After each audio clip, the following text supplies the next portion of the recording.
এত রাত্রের মধ্যে নিজের আরামকে হারাম করে গেতাছি কই, ভিডিওটা না দেখলে বহুত বড় একটা বস্তু মিস করবেন।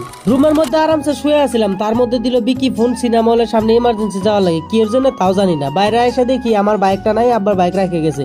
তো ওখানে কিক মারলাম, দিয়ে বাইকটা আবার স্টার্ট নিতেছে না, বোধহয় আবার তেল শেষ, তার জন্য বাইকটা রাখা গেছে। ট্যাঙ্কিটা খুলে দেখি আবার সত্যি সত্যি গাড়ির ভিতরে তেল নাই। তার জন্য ফটাফট এক বোতল তেল নিয়ে গাড়ির ভিতরে ভরাইয়া দিয়ে আমি সোজা গেলাম সিনেমা হলের দিকে। আর যাইতে যাইতে খালি একটা কথাই ভাবতেছি, আজকে যদি কোনো দরকার না থাকে, এমনি যদি ডাকে, ওর কাছে খবর আছে।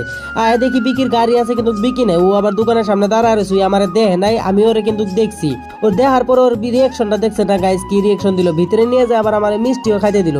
কিন্তু আমি কিছু জানি না কি এর জন্য দিল, কি কারণে দিল, আমি খালি নিলাম আর খাইলাম, এইটুকু জানি। তো ফাইনালি আমি গম পেলাম যে এনে বিকির বড় ভাই মোবাইলের দোকান দিছে সিনেমা হলের সামনে, আরবি এন্টারপ্রাইজের লগে আনসারি এন্টারপ্রাইজ নামের মোবাইলের দোকানটা বিকির ভাই দিছে।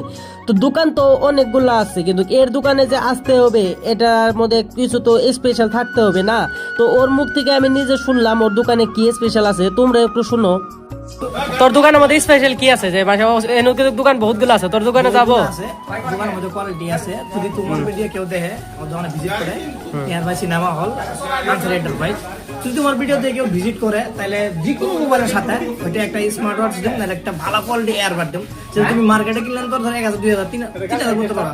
ভালো কোয়ালিটির বোল্ট হেডফোন যদি নেবার যাও কমসে কম 1000 টাকা, তোমাকে আমি ভালো একটা মানে মোবাইলের সাথে ভালো একটা কোয়ালিটি হেডফোন দেবো, নাহলে স্মার্ট ওয়াচ।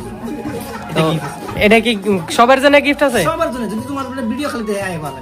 আর ভিডিওতে কমেন্ট থাকা লাগবে, তারপরে হ্যাঁ কমেন্ট থাকা লাগবে, পেজটা ফলো করা লাগবে আর কমেন্ট থাকা লাগবে নিশ্চয়ই, তাহলে তো আমি কম পাম না। হ্যাঁ ঠিক আছে।